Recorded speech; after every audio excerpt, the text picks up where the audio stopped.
Today, we will be doing a presentation on ethical considerations in artificial reproductive technologies. We will be focusing specifically on donor gametes. First, we're going to start off with artificial reproductive technologies, also known as ART. To begin, let's talk about gamete donation. So what are gametes? Gametes are sex cells, and the egg and sperm must come together in order to form an embryo. Individuals are able to donate their gametes to individuals or couples who can't use their own gametes due to poor quality, low ovarian reserve, recurrent miscarriage, genetic conditions, if they are single, or if they are a same-sex couple. First, I want to talk about the in vitro fertilization process that egg donors and some sperm donor recipients must go through. First, they meet with a reproductive endocrinologist and come in multiple days before starting their cycle to get blood work and sonograms for baseline levels. Then they must inject different hormones for ovarian stimulation to help multiple follicles mature. Then they undergo an egg retrieval, as shown on the right, where they try to collect as many mature eggs as possible. You will see that this is a quite invasive procedure, as an ultrasound probe guides a path to the ovary for the retrieval of eggs. The eggs are then injected with sperm for fertilization and cultured for 5 days until the embryo transfer of a mature fertilized embryo. It is then a 2-week waiting period until they take a pregnancy test. So this is definitely a very long and taxing process for these donors. A little bit on the history of ART. By 2009, 3.4 million children were born from ART treatment worldwide, and that is increasing by 5 to 10% annually. Donor eggs and/or embryos were used in approximately 12% of all ART cycles. Donor sperm has been used all the way traced back to the 1800s, and egg donation was introduced in the 1980s with the introduction of IVF. The process of sperm donation compared to egg donation is a lot less involved. There is a required period of abstinence prior to the collection of the semen sample, which is completed in a quick visit. Egg or ovum donation requires the donor to undergo a 2-week regimen of injection medications, hormone monitoring, and ultrasounds before the egg retrieval. Some of the benefits of gamete donation include financial compensation for the donation, free health testing, carrier screening, and consultations, checking fertility, and feeling good about helping others unable to have children otherwise, so a psychological benefit. Some of the risks for gamete donation, so the donation of sperm and eggs, could be psychological distress, a lack of anonymity, and later regret. Specifically, risks for egg donation includes the time commitment, increased risk of unexpected pregnancy, medical conditions such as ovarian hyperstimulation syndrome, and side effects of the medication, injections, and the retrieval. One of the first ethical considerations we would like to discuss is the lack of regulation surrounding gamete donation. Donor medical and family history is primarily self-reported at this time.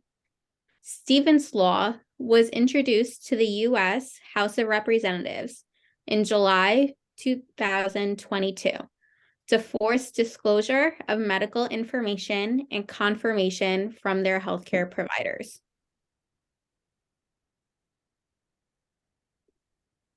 Donors can donate multiple times in different clinics. This leads to a lack of universal reporting system for donations and could pose a problem if individuals conceived through mutual donors grow up in close proximity. Currently, there is no requirement to have donors update recipients or clinics on new personal or family medical conditions.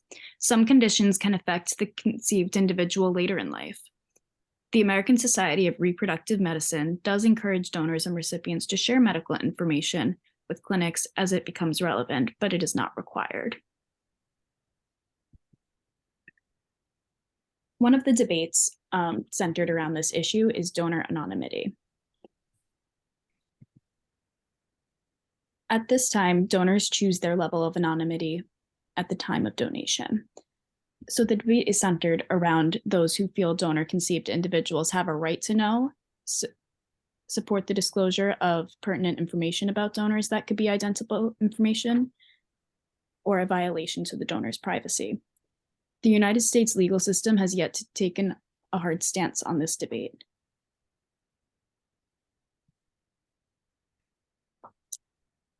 In terms of the donor anonymity debate, there are two sides. One side is the pro-anonymous donation side, and they believe in a right to donor privacy. They believe that a loss of anonymity could decrease donation and limit who can donate and the number of individuals comfortable with using donor gametes. It also provides protection from harming personal relationships due to a knowledge of donation, as this may cause strains in a donor's personal relationship. If there is a lack of anonymity, then it may also conflict with the donor's status as a non-parental figure from a social standpoint, since the child would then know their true origins and may consider them to be a true parent. Also, they believe in reproductive technology exceptionalism, which is that all children should have the right to know their true origins, not just donor-conceived individuals. On the other side, there are the people who believe there is a right to know. And this means that knowing genetic origin can contribute to a healthy self-identity. Also, they believe that biological family health history can highlight health risks that scientific advancements could decrease. So knowing the donor's family history could really help these individuals. Also, familial relationship constraints, anxiety, and stress could occur due to secrecy. They can also avoid potential relationships between two people conceived by a mutual donor, as risks of consanguinity can lead to a risk of autosomal recessive conditions. Interestingly, one study shows that about half of donor egg conceived individuals and about 3/4 of donor sperm conceived individuals still did not know about their mode of conception by age 7, even though openness is promoted by professionals for healthy identity formation. So are there any solutions for this debate? Some individuals propose a market system where donors disclose their desired level of anonymity and recipients pick donors based on their preferences. Others argue for strict adherence to donor anonymity or right to know.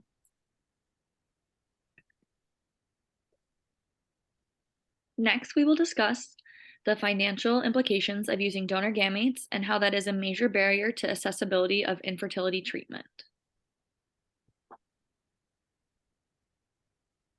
Here are some financial fast facts that we wanted to include, but it is important to know that the cost of IVF varies everywhere and depends on insurance coverage.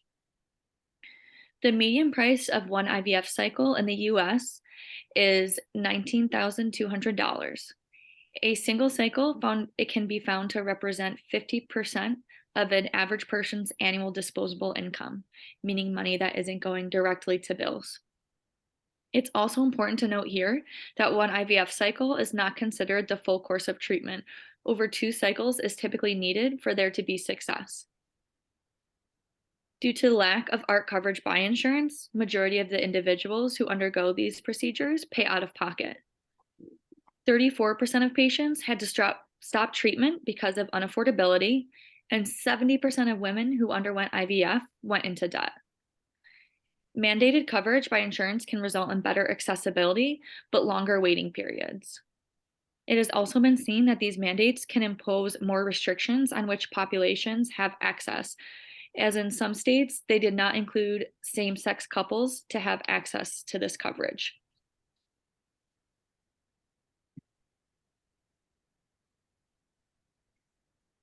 In the US, as well as many other countries, access to fertility treatment and its outcomes are affected by economic, racial, ethnic, geographic, and other disparities. But it is important here to note that economic disparities is a major contributor. Something that is important to note is that infertility is recognized as a disease of reproductive health by the World Health Organization, yet it is still not widely treated due to the lack of coverage by insurance companies. Fertility clinics typically do not accept Medicaid, which is another factor limiting people of certain economic status from having access to proper treatment. That being said, the African American and Hispanic populations are largely underrepresented in treated populations, even in states that do have that mandated coverage. Previous states who have mandated coverage have shown that policy change is not enough to increase accessibility of treatment. And it is the committee opinion of the American Society of Reproductive Medicine that is the responsibility of the providers, insurance companies, and policymakers to adjust change and increase accessibility to infertility care. One of the ethical considerations of egg donation is that it can lead to the commodification of women. We, of course, acknowledge the psychological and medical benefits to individuals unable to conceive on their own, but the medical ethics must be considered.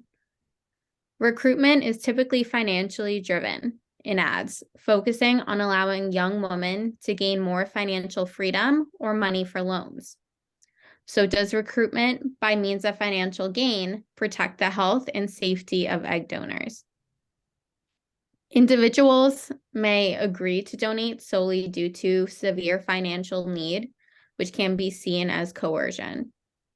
High levels of compensation can lead to concealment of medical information for someone's own health or their family's health to increase the chances of selection, which also promotes the birth of people with desirable traits, which traces back to eugenics. While they can be counseled on the risks associated with egg donation, an individual may choose to forego those risks due to their financial situation. Women are paid on average up to $8,000 per cycle with a limit of 6 cycles per the American Society of Reproductive Medicine. So the question is how to limit the idea that women are just vessels for what is sometimes seen as a commodity. This can be differentiated by the question, are women being paid for their eggs or their time? The ASRM Ethics Committee released an opinion piece in 2021 saying that compensation should be emphasized on the part of time, inconvenience, and discomfort associated with egg donation and not payment for eggs, which is the reason why compensation is higher than sperm donation. It is a more invasive and time-consuming situation with more risks associated. Overall, there is no perfect solution. Prohibiting financial compensation may devalue the service by creating forced altruism. Guidelines recommend that patients be as informed as possible of the possible medical and psychological risks associated with egg donation. Though it is important to remember that as much as healthcare providers can inform patients of these risks, the incentive may impact the decision. So it is important to emphasize that consent can be withdrawn throughout the treatment process.